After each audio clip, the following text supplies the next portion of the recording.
I was elk hunting out in Idaho, and I was at the top of a ridge, and a storm blew in, and I was already past the point of exhaustion, and the temperature dropped, and I had been sweating from crawling through 4 feet of snow, so I was wet and sweating, and it just became really hard to move. I kept falling down through blowdown, and I knew that if I stopped, I would freeze. I would get hypothermia, and it's a really bad road. Once you start losing the mobility in your hands, and once your legs start locking up, like it's not a really good place you're in after that. Yeah.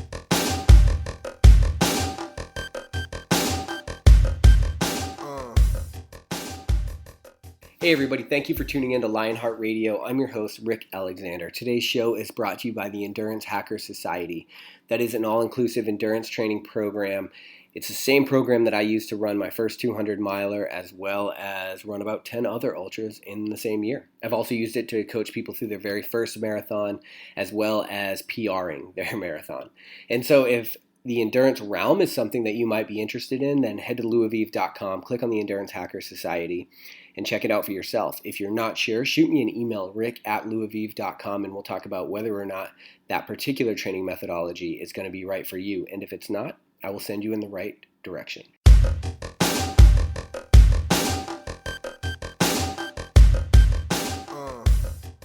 How did you end up on Naked and Afraid? So I randomly got a phone call from a producer one day, and they called me actually at my friend's house and said, hey, can you be in LA on Saturday? And I really, I said yes immediately, because that's just the kind of person I am. Ended up flying out, and as I was flying, I was like, man, anyone could be at the other end of this. I don't know who's picking me up at the airport. This could totally be a setup. I'm going to be captured and sold into some awful situation. But it all worked out. It was when the show was first starting. Right, because you were on season 1. Yeah, so I was the second episode ever filmed. Okay. So didn't really know what I was getting into. But a month later, I was stepping out of a boat onto an island, taking my clothes off with another stranger. Right. And so, like, why did you get contacted by the producer in the first place? Because you're a survivalist. Mm-hmm. What does that mean? So I am not a prepper survivalist. I'm a primitive survivalist. So I go out into the woods with nothing and meet my needs with whatever's around me. Mm-hmm. So I've been doing that for years and teaching at all these different schools around the world. And when the casting director was looking for people to cast, they called all these different schools and my name kept coming up. So they somehow tracked me down at this little cabin in the middle of nowhere in New Hampshire. Right. And gave me a call. So, yeah, because there's like, you just alluded to it, but there's like the bunkers with mountain house meals, right? That's like one type of... Totally. Right? Not me. Not you at all. You're no. Like 100% opposite. In fact, like you could say you like not being prepared almost. Absolutely. I love not being prepared. And for me, it's about being prepared for when I'm not prepared. Because it creates a freedom that allows me to do whatever I want to do and know that I'm going to be all right, even if I don't have my little backpack full of gadgets. Right. And like an empowered feeling, right? Like Absolutely. It's going to be so confident, inspiring. Oh, yeah. Because when you run into trouble in a normal day, you're like, oh, man, like I have a bottle of water. Yeah. I have a sandwich. I am golden right now. You know, it's 2 of my needs checked off already. So right. The rest is just gravy. And so if we back it up, like what, you know, I know me and you've talked about this a little bit pre-show, but like what is it about the being a survivalist, I guess, that drew you in the first place? I guess, so when I was younger, I loved spending time out in the woods by my house. And I loved watching animals and seeing how close I could get. And then, 5 o'clock would roll around and I'd have to go back home to eat dinner. Mm-hmm. And I was so frustrated about the fact that all these animals could chill out here, sleep out here, do whatever they needed to do. And I was tethered to this other world. Right. And it was just this juxtaposition in my mind where it made me feel like this alien going into the woods, and I didn't want to be that anymore. Mm. And so I wanted to learn how to be more like a human animal, and it kind of started small. I learned some wild edibles, whatever information I could glean off other people. Right. And then it really started getting out of control, I guess, when I first went to college. Okay. And so that begs the question, now that you've like immerse yourself in this other world, the animal kingdom, so to speak, mm-hmm. right, for lack of a better term, do you feel like an alien in society now? That's a great question. I mean, I feel like I walk both worlds, and I used to want to just be a hermit that lived in the woods, but mm-hmm. now I love walking both worlds because I think it's the contrast in life that makes everything better, Worth right? it, So like when you have a really bad day, it makes you really appreciate a good day. Mm-hmm. When you're out there surviving with nothing, it's amazing in its own way, but it also makes you appreciate going out to a nice meal in a city. So I think for me, my life is all this contrast, and that's what I love the most about it. Yeah. Yeah. I mean, that's the amazing thing about pain too, right? Like, Mm-hmm. you know, people think like, do you like the pain? It's like, no, of course I don't like pain. Mm-hmm. I like the opportunity that it creates. And also like once post pain, I like comfort only in contrast to that pain, right? Oh, absolutely. I mean, in my periods of starvation, going without food, no, it's not easy. Yeah, it sucks when it's happening. Right. But then you come back and you walk in a grocery store and you will never look at that the same way again. You know, I walk in a grocery store still and you freak out. I can have whatever I want right now. Yeah. And whatever amount I want right now, and it's going to taste incredible, and it doesn't get old. You don't take it for granted. And I love that. Yeah. So for the listeners, a little bit of a backstory is we got connected because I was through a mutual friend, and now I'm helping you kind of prepare for your first ultra marathon, right? Mm-hmm. Well, one of the things that I've a little bit come under fire on the radio show for is my almost like persistence that I think humans, we evolved to run, right? It's been baked into our DNA to be nomadic, to move over long periods of time and to hunt and to kill. And as we started getting into like your training plan and figuring out what was going to work for you, you started telling me about all of like the hiking and hunting and stuff you did. I realized like, oh, damn, you're prepared to run an ultra marathon probably right now just by way of the way that you live your life, which is probably how humans were meant to live our lives, I would say. And so through that conversation, we got into something called persistence hunting. And this is something I guarantee our listeners probably have never heard of. I've randomly heard of it through these like really weird circles. But what is that? Yeah. So I was an anthropology major in college, and I was double major anthropology, biology. And what really fascinated me was this idea that humans we haven't always been what we are now. You know, we really did function as part of the world with a very specific role. And we were hunters. Yeah. The reason that we are upright on 2 feet and that we don't have hair and that we sweat is because we were designed to run over long distances and chase our animals down. This is before we had, you know, bows and arrows, and before we really developed a lot of the more sophisticated techniques of hunting. We would actually just go out with spears and run animals down until they couldn't outrun us anymore. So the idea is, you know, this is what our ancestors did, and this is what we are designed to do. We're not designed like a cheetah or a lion to have bursts of speed or to have incredible strength to overpower animals. You know, we're kind of weak to be honest compared to a lot of animals. We're designed to be in it for the long haul and be able to outrun animals. Deer are meant to have quick bursts of speed, and then they generally hide and kind of watch and wait, and then they'll put on another burst of speed. Even if they do run after, you know, a few miles, they're not built for that kind of endurance. So that's when we start getting the upper hand. So for me, you know, I knew this was a thing, but I just thought, all right, you know, we're generations removed from that. You know, my ancestors were working on the railroad. They weren't out there running down animals. How long ago in human history was that happening for my ancestors personally? You know, I'm of European descent, so how long ago was that something? You know, I still have that in my blood. Yeah. But I ended up going to Australia, meeting this really interesting, amazing, talented individual, Andrew Eucles, and he taught me. I first went out with him and saw what he could do. Okay. And we went out actually going for goats, feral goats in Australia. And watching him run across these mountains and chase down a goat, it blew my mind. I still wasn't sure if I could do it. Right. You know, I ran a little bit in high school, but I never considered myself a runner. But all of a sudden there was this drive and this motivation and curiosity, and I got into it, and I still didn't think I was ever going to run anything down. Yeah. But yeah, ended up having quite a bit of success with it, which is amazing. And I feel like if I can do it, anyone can do it. Right.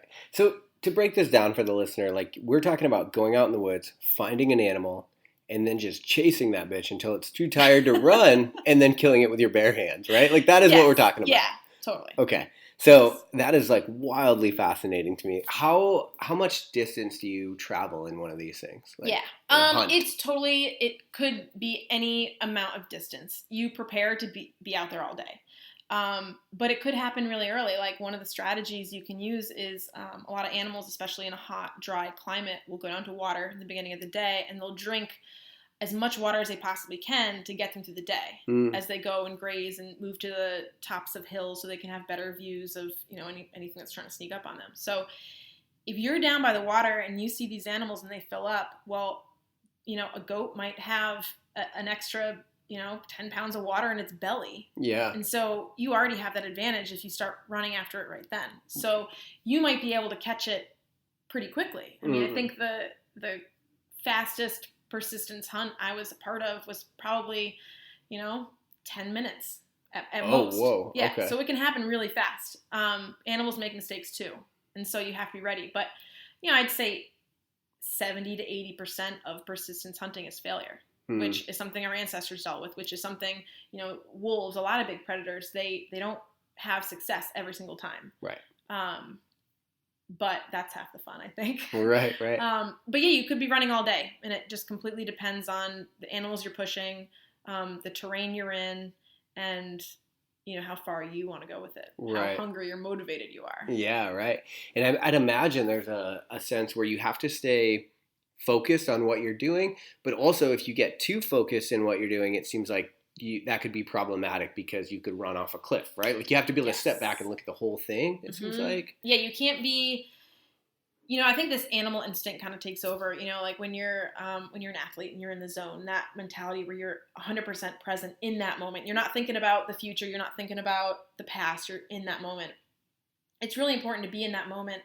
But if you get too focused on what you're hunting, it's totally true. Sometimes you're running by cliffs. You get in a really bad situation. I mean, Australia, full of venomous snakes. Yeah. If you have your eyes on and locked and you're super focused, you're not going to see that venomous snake. You step on a venomous snake in the middle of nowhere in Australia, that's an end game. Right. It's not going to turn out too well. So I think that's one of the amazing things about hunting in general, but especially persistence hunting, is that we're taught in our world to be hyper-focused on something, and our ancestors weren't in that state of being hyper-focused.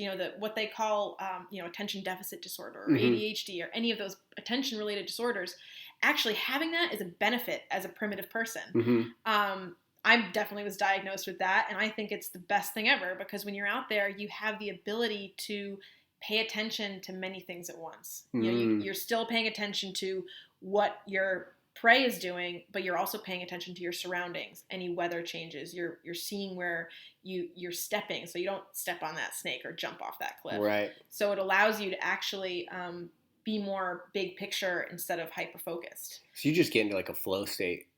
Absolutely. Yep. Interesting. How do you prepare? Like as far as like gear, like what are you wearing?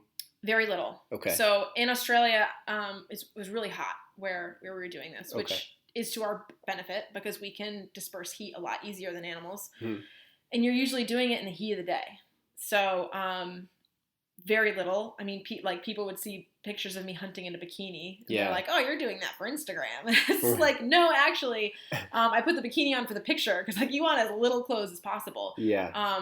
The whole reason, like I said, that we don't have fur is that being able to disperse heat easily. Sweating is an amazing ability that not a lot of animals have. And so being able to sweat and take advantage of your skin for dispersing heat is really important. Yeah.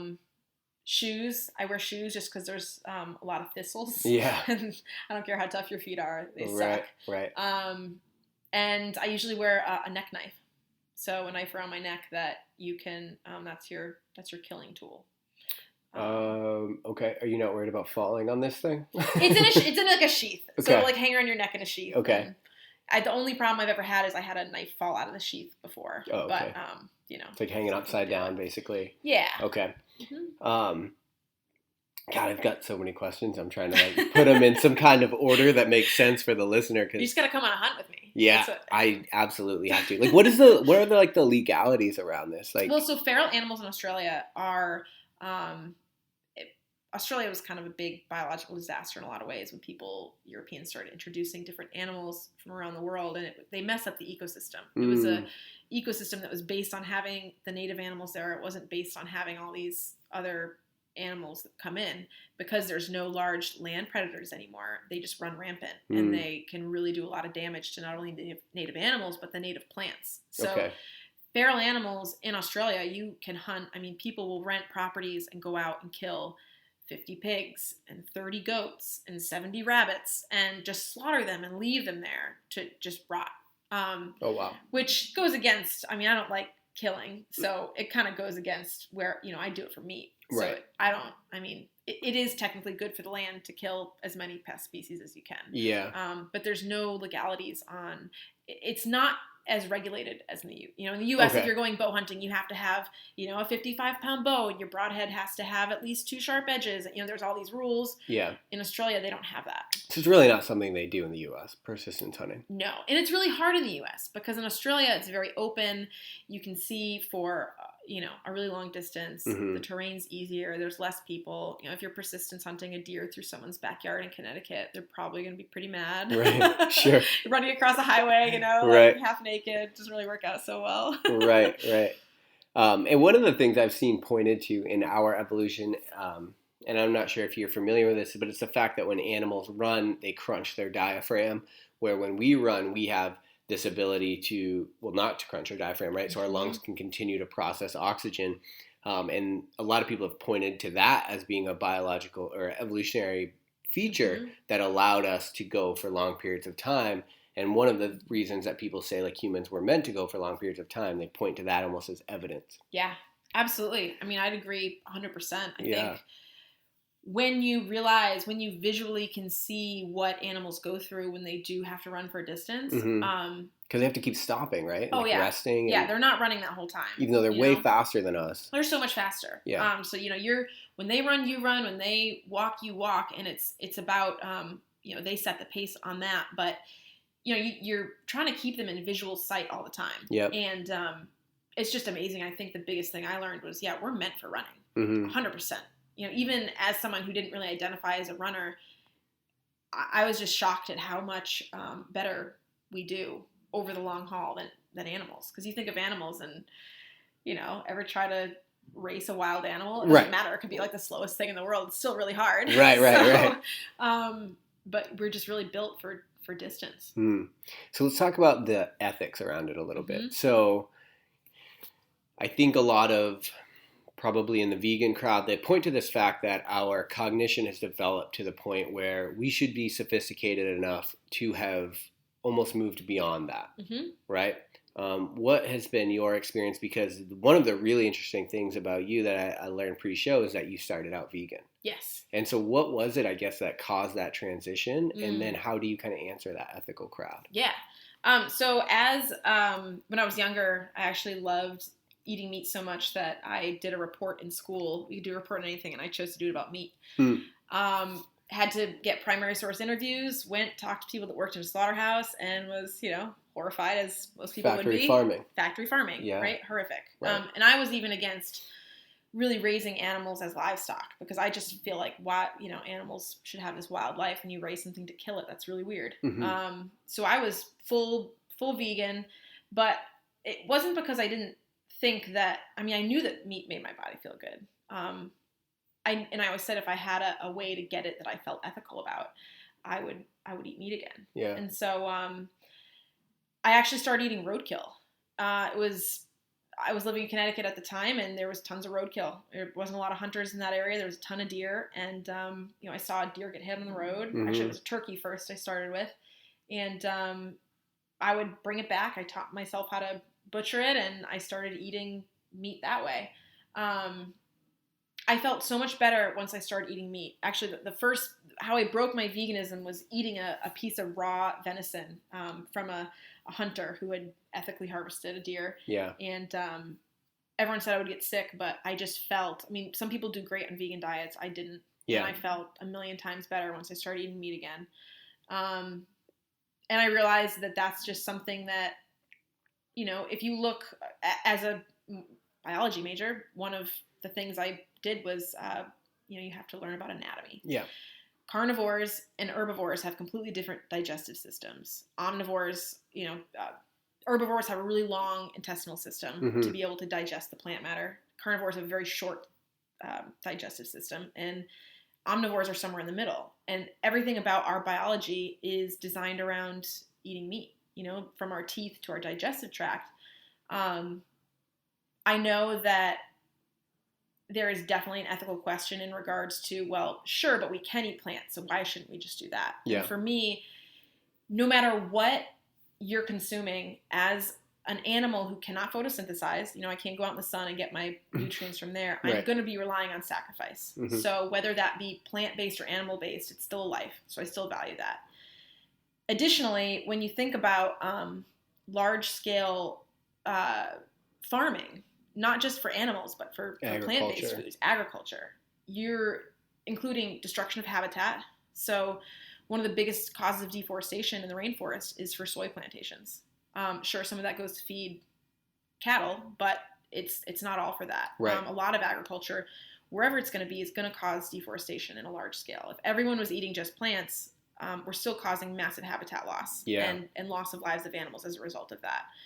I grew up in New England. If I'm eating strawberries in New England during the wintertime, they weren't grown locally, right? So where did that come from? What's the ecological footprint of that? How was it transported to me? How many deer did my tofu truck hit on the way to, bring me the food I'm buying in the store? Yeah. So the most ethical thing that I found I could do was be as connected to my food as I can. And whether that's through, finding a deer that was hit by a car that's going to sit there and rot, or be able to go and seek out food that's lived a really good wild life and then pit myself against it in the most fair way possible. Right. For me, when I kill an animal, I don't think, I'm not happy I'm killing it. That's not what it's about. Right. The big change I noticed was when you're looking at an animal that's dying because you've killed it, you're looking at it in the eye and you're recognizing face to face the sacrifice that animals made so that you could stay alive. Yeah. It made me want to live my life better because I have to make it worth it. I have to make that sacrifice. I understand that sacrifice now, so I have to make my life worth it. And it gave me more of a purpose and a drive to do better things in the world. As cheesy as that might sound, it's like I am so grateful for every life that goes into keeping mine alive. And it's like you just want to make the world a better place almost. Right. And I mean, it's a natural human tendency to want to separate yourself from anything brutal, right? And what we do is we walk to the grocery store and we buy chicken or beef or whatever it is, and we don't think about what has happened up until that point for us to do that. And I don't know that necessarily makes us, just because we ignore it doesn't mean we're living any better. Absolutely. Right? And that's the problem. And I would say by contributing to factory farming, I mean, I'm not super educated in it, but just what I've learned, you could take, for example, the fact that it's illegal to videotape anything that happens in factory farming and produce it to the public. The fact that that's illegal just makes you think, what the fuck is going on there? Yeah, right. That's a red flag. Yeah, right. Yeah. I'm curious, when you live in a way, like maybe when you're on these hunts or when you are doing some of the more primitive survival type stuff, when you live in a way that is more in relation to how we evolved, how do you feel? Like, do you feel different? Do you feel kind of 100%. Like, what is that like? Do you feel off kilter when you're? I mean, there's a freedom. There's such a freedom in being out in a situation like that when, we get tied to this weird, I need to eat 3 meals a day at a certain time, or I need to, when you're out there and, sometimes it's feast or famine. Like, you don't have regularly scheduled meals. You eat when you get food. And so the way that actually affects my body is incredible. The way that it affects your mind and frees up your mind. You're not regulated by these thoughts of, okay, is it 12 o'clock yet? That's what I need to eat.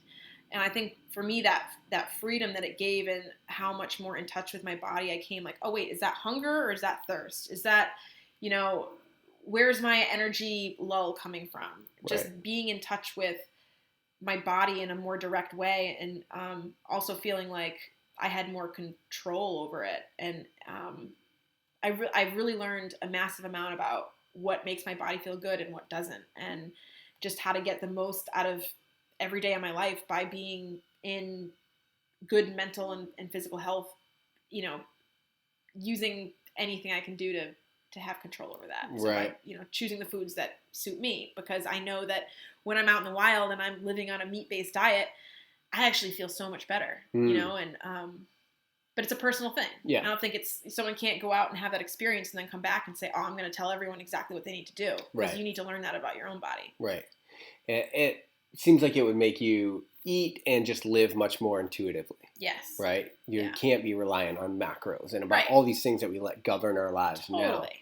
When you're existing in the concrete jungle like you are right now, Mm-hmm. are you doing things that allow you to, like, are you fasting and doing things like that allow you to prepare for that? Or is it more like, I'll figure it out when I get there? Yeah. I mean, Okay. I think, one of the most difficult things for me being on the road all the time is social eating. Because when you meet up with friends and, you want to go out and share a meal together, and there's like a communal feel that, again, I think is from our human ancestry, where when you share a meal with someone, there's like a bonding almost that happens in that. Yeah. So I think I base my meals around when I'm going to be doing that. But fasting, I do it intermittent fasting on my own. Okay. Just because I don't like being reliant on anything. Yeah. It's like why I don't drink coffee. I don't like feeling like I need something to function. It creates this tether, again, that I've been trying to avoid since I was little. I don't like being tied to have something. Yeah. Right. Yeah. Like just a free spirit in the most true sense of the word. Yeah. In every regard. Right. Yeah, that is super interesting. In any of these survival kind of experiences or just adventures that you've gone on, have you ever pushed it to a moment where you thought, fuck, I went too far, or like, yes. I'm not making it out of this, or? Yeah. I've definitely had experiences. I've had a couple experiences in my urban survival training, times when I was hitchhiking or moving around where I've been held at gunpoint. I've had to run from people. A lot of it was based around, human-based interactions. Mm-hmm. But, I've had times where I was swimming in a crocodile-infested river that I didn't realize had crocodiles in it. Down in Costa Rica, it was saltwater crocodiles. So that was a moment of being like, oh, I was really naive. I was, it was the first time I've been in a place where I wasn't the top predator. So, yeah. I've had experiences of being out, just recently. I was elk hunting out in Idaho, and I was at the top of a ridge, and a storm blew in, and I was already past the point of exhaustion, and the temperature dropped, and I had been sweating from crawling through 4 feet of snow, so I was wet and sweating, and it just became really hard to move. I kept falling down through blowdown, and I knew that if I stopped, I would freeze. I would get hypothermia, and it's a really bad road. Once you start losing the mobility in your hands, and once your legs start locking up, like it's not a really good place you're in after that. Yeah. So, I had the thought where if I don't get myself out of the situation, no one else will. If I had an emergency beacon right now and pressed it, no one would get here in time to save me. Mm-hmm. And you realize at that point what you're made of, because there is no one that's going to save you. Mm-hmm. You have to find out what you're made of, because if you can't do it, no one's going to help you. Yeah. And I think I love those experiences, because once you make it out to the other side of that,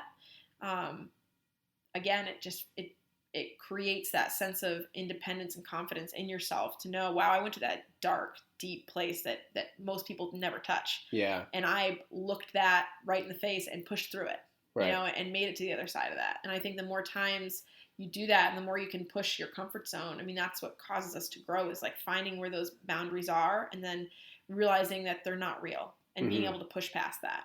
I think that's what drew me to, starting to run ultra marathons, was being able to embrace the part, we live very comfortable lives in our society, and we don't really have those struggles generally unless we impose them upon ourselves. Yeah. So running an ultra marathon is something where you have to hit that dark spot, and you have to push through it and come out the other side, or you're not going to finish. Yeah.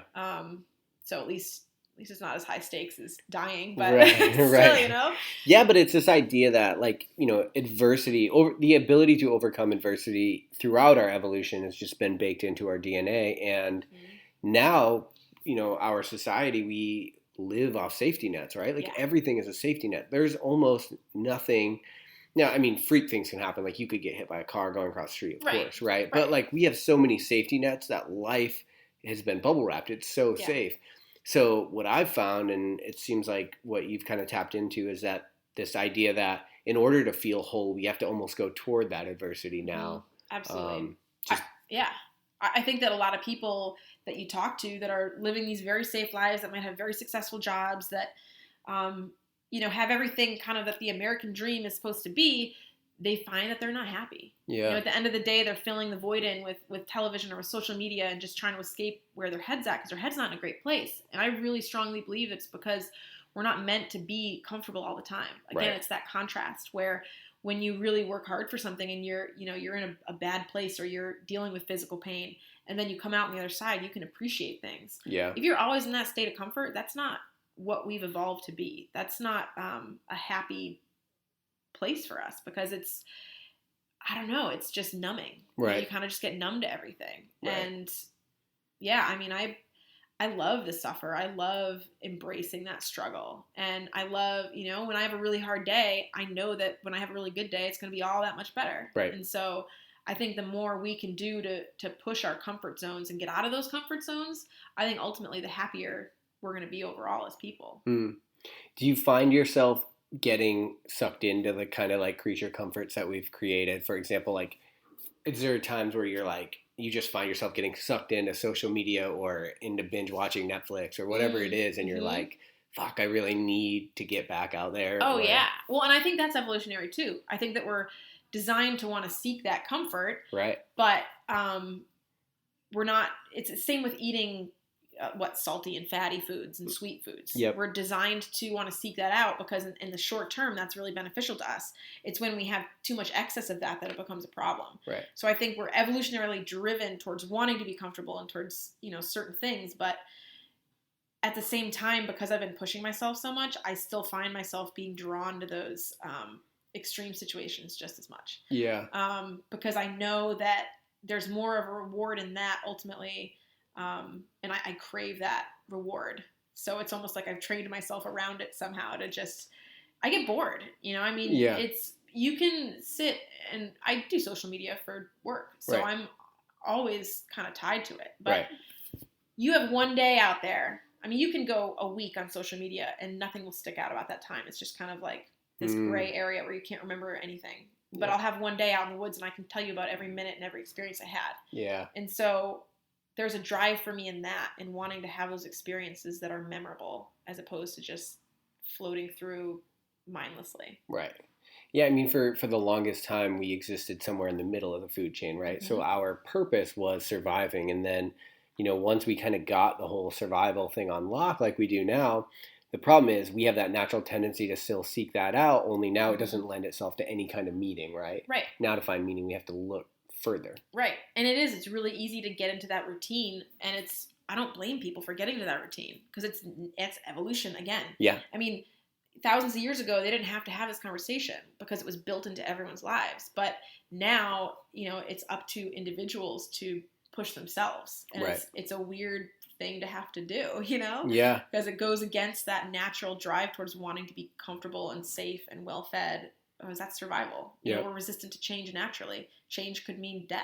Yeah. So it's kind of working against some of our evolution just to get back to reclaim some of that humanity. Right. But we almost have to work against some of it at the same time. It's really weird. It is. It's a weird, we live in a weird, contrast, and it'll be interesting because, if you look throughout our entire time as a species, we've really it's been very recent that we got this cognitive ability, right? And so it's interesting. I always wonder whether we're kind of bashing up against this wall with our biology up against technology. And I always wonder, at some point, do we evolve to where we actually meet that technology, or is it something where it's going to take? I think just where we're at now, it's we're not there yet, and so if you go too far into that side, you feel off, right? And that's when we start running into these different health problems, obesity, whatever it might be. Yeah. Take a pill because you're depressed. Don't, not to say that there's not something happening on a chemical level, but at the same time, we're going against what our bodies and our brains and every part of us is designed to do. So Right. of course we're going to see physical repercussions. Of course we're going to see mental repercussions. We're physically not designed to be sitting in a desk as solitary individuals staring at a computer all day and then going home and staring at a television screen all day. Right. It's not why we're here. Right. I think. Right. So. Where do people start though? Like where? Yeah. I mean, I think it's in finding adventure in every day and finding out what your limits are and finding out what makes you uncomfortable and pursuing that. And it doesn't have to be, okay, my first step is going to be to get a ticket to Australia and start running down goats. Like, I don't think that is a good idea at all, actually. Although I really want to do that. Yeah. I mean, although like I think it'd be fun, but Yeah. I think it has to be in a way where you have, you make these little goals where you're like, all right, I'm going to, instead of taking an Uber, I'm going to take the city bus and I'm going to talk to someone I would never talk to. Yeah. And have this experience and listen. And, that's an adventure in itself. Like that's something that most people would never do. It's out of their comfort zone. It doesn't have to be out somewhere in the woods. It's this little step in their own world, right. But it's something they would never do and they're uncomfortable with, and that can take a million different forms, but it's just breaking that pattern that we have where we have a routine and taking one aspect of something that makes us uncomfortable and following that, and then realizing that, hey, that was actually pretty cool. Like right. I had a good experience. I didn't die. Everything, right. I went back to my life and everything was great. And then taking it a step up, and just keep seeking out that new experience and breaking those patterns, and then playing around with it in different levels. But I mean, I think really the key part of it is just pushing those edges. Yeah. And physically and mentally. Yeah, it seems like it's a matter of just putting yourself out there in the world, right? Yeah, absolutely. Yeah, and breaking out of the comfortable little place that we make for ourselves. Yeah. Because that's the hardest thing. Right. Taking that first step and changing that for some people, especially people who have had the same routine for, 10, 20 years. Yeah. That's really hard. And then they just call it a life, right? Yeah. And it's like that's like my biggest fear in the world. Every day is going to be exactly like the day before, and that tomorrow is going to be. Right. And they just kind of run on and nothing But there's ever a happens. safety and a comfort in that regularity that people get drawn to. And you don't realize how bad it is until you break out of it and you realize, wow, I had a day that I remember that sticks out among the, field of other days that just are run together. Right. So because you've had so many of these kind of adventures at this point, is there any that you can look back to think that was probably your favorite or favorite place? Or They're all my favorite for different reasons. Like right. I would say some of the best memories I have are some of the hardest things that I went through. Because they stick out more vividly than the rest. Right. And again, create that contrast. But I hope I can never say that was the best adventure, because I feel like every day, like I want to seek out the next best adventure. Right. So it's like I'm constantly pushing to further it, because you have to. It's always about pushing it a little further and a little further and a little further. Right. Yeah, and then it's like at the point that it's not about that, what are you even doing here, right? Like, what is the point of all this? Right, but and that's the cool thing, is that I don't foresee an end at all. I mean, I could actually live to be 150 and I would not do half the stuff that I want to do. There's so much that I want to do and so many things that, are out of my comfort zone that I would love to try. Yeah. And it's different for everyone. I mean, I've done some crazy, stupid things, but one of my biggest fears right now is learning how to mountain bike. Which is totally something most people do even as kids. And that's just something that for me is out of my comfort zone. So, and it's different for everyone. Yeah. But it's just finding those things and pursuing them. Right. Hell yeah, that's cool. So the final question that we ask every guest is the Lionheart kicker, and it's based on advice. So if you could give kind of blanket advice and it were guaranteed that it'd be like translated to every language and everybody would hear it, what would you tell people? Ooh, that's a good question. I think one of the things that has been most useful for me, besides pushing my boundaries, is to not be afraid of failure. I think that everything that I've learned that has meant anything to me has been learned through failure. And we naturally are fearful of failure. Yeah. Again, I believe because failure could have meant death where we came from. But there's such a value in failure and pushing through it. And I think that if you have a fear of failing, you don't ever want to try doing something. You don't even want to start pursuing or going down that road. And so losing that fear of failure, I hate it when I get something right in the first time because I didn't learn anything from it. There was really so many lessons to be learned from it. Right. It's just pushing through that fear of it and embracing it and knowing that that's going to give you the drive to push through it next time. Right. Is that something you have to constantly remind yourself of? Like it sucks to fail. Right. I was going to say, because I get awful, it, yeah. but and I, failure definitely when you reframe it as learning is a good thing, but failing sucks. It sucks. Yeah. And I am a person who is not only competitive with other people, but competitive with myself. And so there is a humility you have to deal with failure where your ego starts to come up when you fail, I think. Right.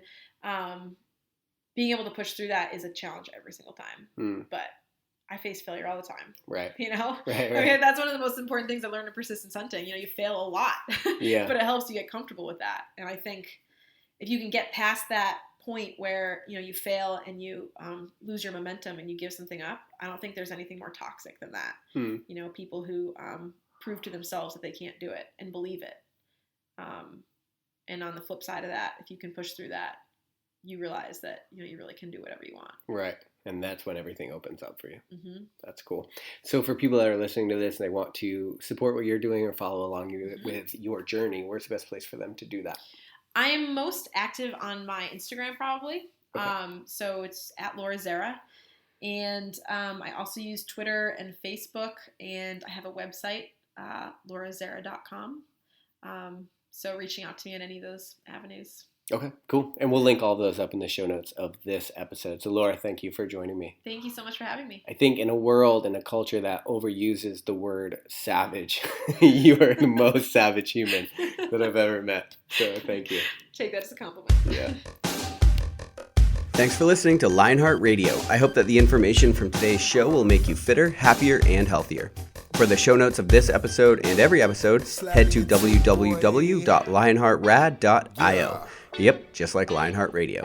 And please, if you have the time, head over to iTunes and give us a 5-star rating. It really helps us to know that we're on the right track in delivering you reliable information and value. As always, feedback is welcome. If you have any comments on the show or would like to suggest a guest, send me an email at rick@luavive.com. That's LUAVIVE.com. Thanks for your support, and we will see you next time. Bitch, I feel good. Don't I look stupendous? My shine is so endless, and shit you can do to end this. Even when I'm dead, niggas still gon' bump that chip shit. Coke, white, Escalade on cinches for you dipshit. So you won't forget this. Midwest nigga be the coldest. Cleveland.